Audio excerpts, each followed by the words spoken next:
Hey there, it's Andrea. Okay, so I have a video I've been trying to do. Like, I've had 3 different takes, and one I'm choking on, one the dog's barking. Let's see if I can get it done.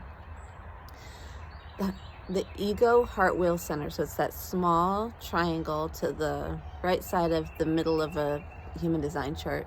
If it's red, it's defined. If it's white, that means it's undefined or open. Open would be if it has no gates defined.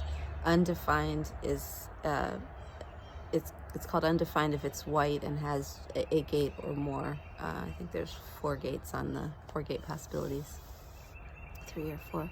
Anyway, I have an undefined one because I have gate 21, which is hanging, and it happens to be, I think mine is, I can't remember if mine's red or black. Red would mean that it's unconscious. Black would mean that it's conscious, and I'm aware of it. I'm aware of it in general, but anyway, not the point of this conversation. What I wanted to talk about was is that the word will for an undefined or open will center is effectively unhealthy. It puts undue pressure on that center, and it's like a not self way of communicating. It's undue pressure on a center that doesn't have consistent willpower, doesn't have consistent energy for the follow through that would be required for any sort of promise that we make, which is, and promises can range, they can be very tiny or they can be very huge. And making a commitment with an undefined will center is undue pressure. So you want to do it, if you have to make commitments, you want to do them very judiciously and conscientiously, because if you don't have to be using the word will, which we do all the time until you start paying attention to this, I mean, you'll be amazed at how often you use this word, or this the I, not even necessarily the word, it can be the contraction, so I'll something, or a promise to meet with someone, or like, so I really attribute this also to like any kind of scheduling.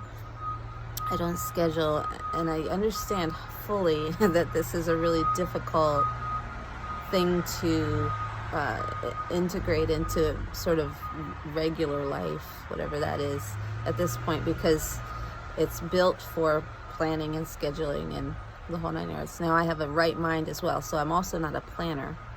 But that scheduling piece for the will center is horrible. You'll come, I don't know whether I don't know whether you will have the opportunity to see how horrible it is, but the pressure that it puts, the difference between me scheduling something and me not scheduling something is, it's night and day. It's literally night and day.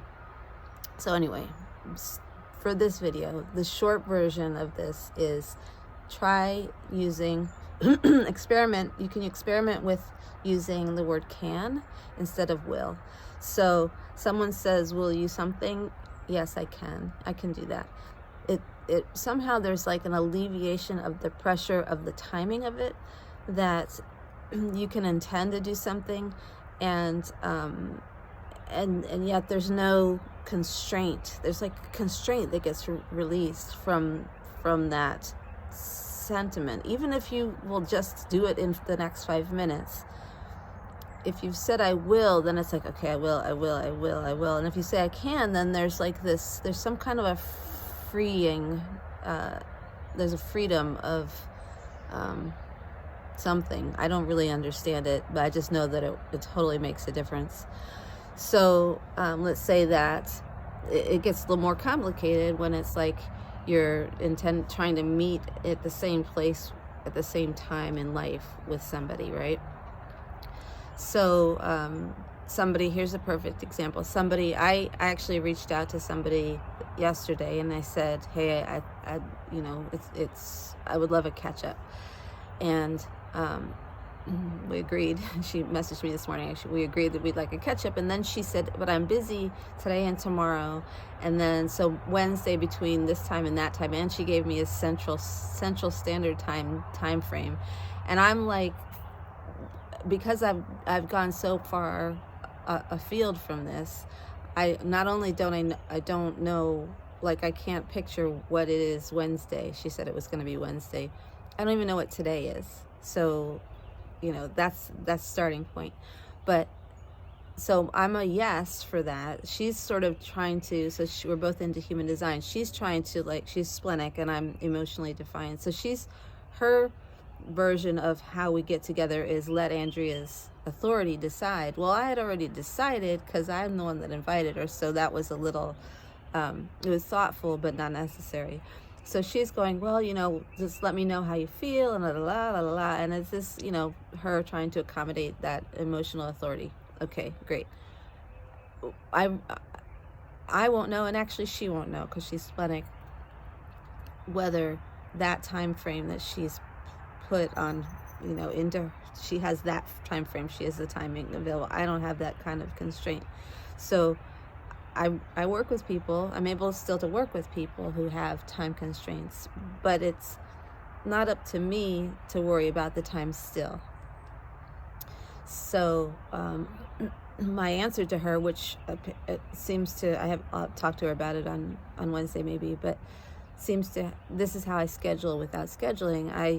I said, well, first of all, I have to see, like, she's telling me 2 days I'm busy. She's telling me her schedule, and I'm going, I don't even know what any of that means. But I'm already a yes for it. I mean, barring anything that's crazy that's going on that day. So she has the same deal with a splenic authority. She might find that 5 minutes before where she thinks we're supposed to meet, something comes up and she needs to go off in some other direction, and that's perfectly fine. And I like to leave things open for that possibility, right? Anyway, so we have this dilemma. She's splenic, I'm emotional. She has a schedule that's a little more rigid, and I don't even know what day it is. So how the heck do we make this work? Well, my solution to this is perfect. It seems to have worked. I do this with clients. I do this with family. I do this with anybody who wants to pin my time down when it's just actually not necessary. She's the one with the time constraint. So all I said to her was the most, what did I say? I used a word that I was like, oh, that's a good word. The most, I don't know if I can look. I don't think I can. The most, what was the word I used? Anyway, the gist of it was the way it can work the best is if you just poke me again and give me 20 or 30 minutes heads up, and we'll just hone in from there on whatever day, and Wednesday is fine. So I'm just trying to accommodate her schedule, but also still not pin mine down. If she doesn't so I could schedule that and her have something come up, and then I'm scheduled, and then I'm left, with this thing I've been anticipating. So there's this anticipation feature to that will center that it kind of captures your energy. So there's this thing that's pending, whatever that's on a schedule, and you're like, have this commitment, you've made this commitment, you've made this commitment, you've made this commitment, and there's no room to breathe with it.